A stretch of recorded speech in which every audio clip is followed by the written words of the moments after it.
दोस्तों, आज हम भारतीय संत कबीरदास जी के अनमोल विचार देखेंगे। दोस्तों, वीडियो शुरू करने से पहले हमारे चैनल को सब्सक्राइब जरूर करें। गुरु मेरे लिए कुम्हार की तरह हैं, जो मुझे आकार देते हैं और वे दीनहीन और दयालु हैं। जिंदगी में जो साधारण है वह सच्चा है और जो दिखावे का है वह झूठा है।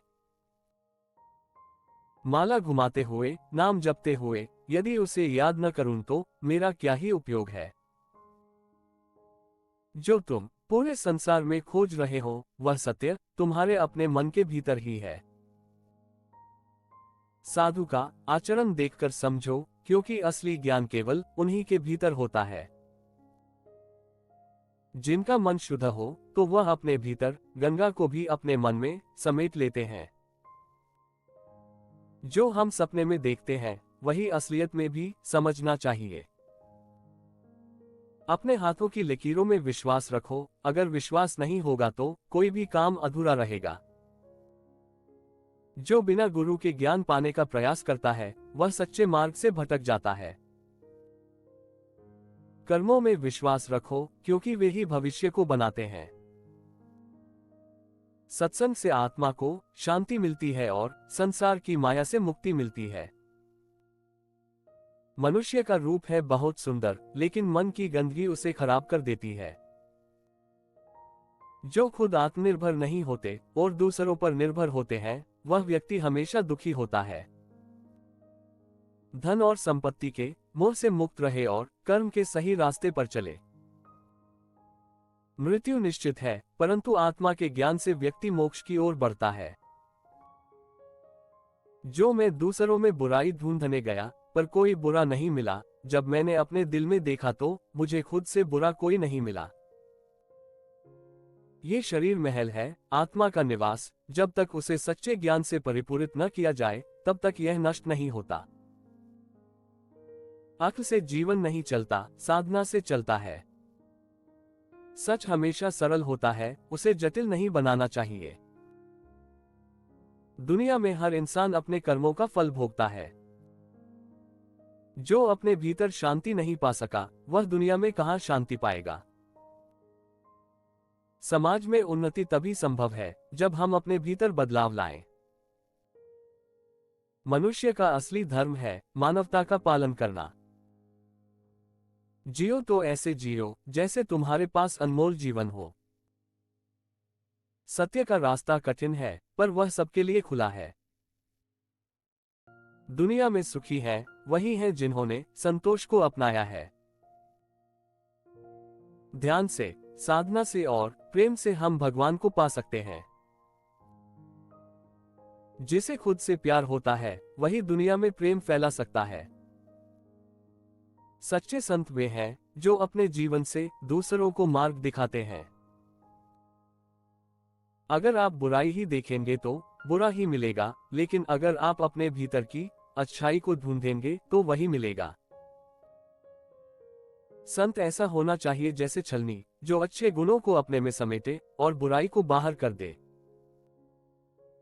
दूसरों की गलतियों पर ध्यान न दें, पहले अपने दोषों को पहचानें और सुधार करें।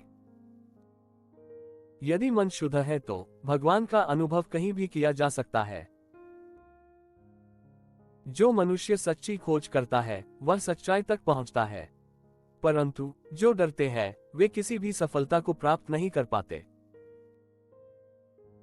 किताबों से पढ़ाई करने से कोई ज्ञानी नहीं बनता, असली ज्ञान प्रेम के माध्यम से ही मिलता है। संसार में हर चीज की कली होती है, लेकिन बुरा केवल वह देखता है जो स्वयं के भीतर बुराई रखता है। जो वस्तु तुम ढूंढते हो वही तुम्हारे भीतर पहले से विद्यमान है। संतों का संग सुख देने वाला है, जो सभी दुखों को दूर करता है और पापों का नाश करता है। आत्मा में चंद्रमा जैसा शांति होती है और सूरज की तरह ज्ञान का प्रकाश। मूर्ख को शिक्षा की समझ नहीं होती, वह केवल बहुमूल्य समय खोता है। जब तक आत्मा शांत नहीं होती तब तक शांति का अनुभव नहीं होता। जो मनुष्य अपने भीतर की पवित्रता को पहचानता है वही वास्तविक संत है। अच्छे कर्मों की उपासना से ही शांति का मार्ग मिलता है। ईश्वर के पास न कोई रूप है, न आकार, वह सर्वव्यापी है। जो स्वयं के भीतर संतोष पा लेता है वही संतोषी होता है। जो मनुष्य केवल सांसारिक सुख की चाहत करता है वह सच्चा भक्त नहीं हो सकता। दुनिया में सभी से अच्छे संबंध रखो, ना किसी से मित्रता और न किसी से शत्रुता। दूसरों की मदद करने से आत्मा की शांति बढ़ती है। सच्चे संत वे होते हैं जो परमात्मा के अस्तित्व को समझते हैं। जन्मों का कारण केवल कर्म होते हैं, बिना अच्छे कर्मों के मोक्ष संभव नहीं। सच्ची सफलता बिना किसी स्वार्थ के होती है, जो आत्मा के शुद्धिकरण में निहित है। कर्मों का फल हर व्यक्ति को समय के अनुसार मिलता है। साधु वही है जो ज्ञान के माध्यम से अपने भीतर के अज्ञान को दूर करता है। जो सत्य के मार्ग पर चलता है वह कभी भी मार्ग से नहीं भटकता। जो संसार के मोह माया में फंसा रहता है वह सच्चे सुख को नहीं पा सकता। जिंदगी में कभी भी गर्व नहीं करना चाहिए, जो गर्व करेगा वह नष्ट हो जाएगा। माया और मोह का बंधन अत्यंत कठिन है, इससे कोई भी आसानी से पार नहीं पा सकता। जाति मत पूछो साधु से, बल्कि हमेशा उनके ज्ञान को पूछो। जैसे चक्की अनाज को पिसती है, वैसे ही जीवन में हमें कई चुनौतियों का सामना करना पड़ता है। गुरु और गोविंद दोनों सामने खड़े हो तो पहले गुरु के पैर छुए, क्योंकि गुरु ही हमें भगवान के बारे में ज्ञान देते हैं। दोस्तों, वीडियो अच्छी लगी हो तो वीडियो को लाइक, शेयर और हमारे चैनल को सब्सक्राइब जरूर करें। Thank you for watching it.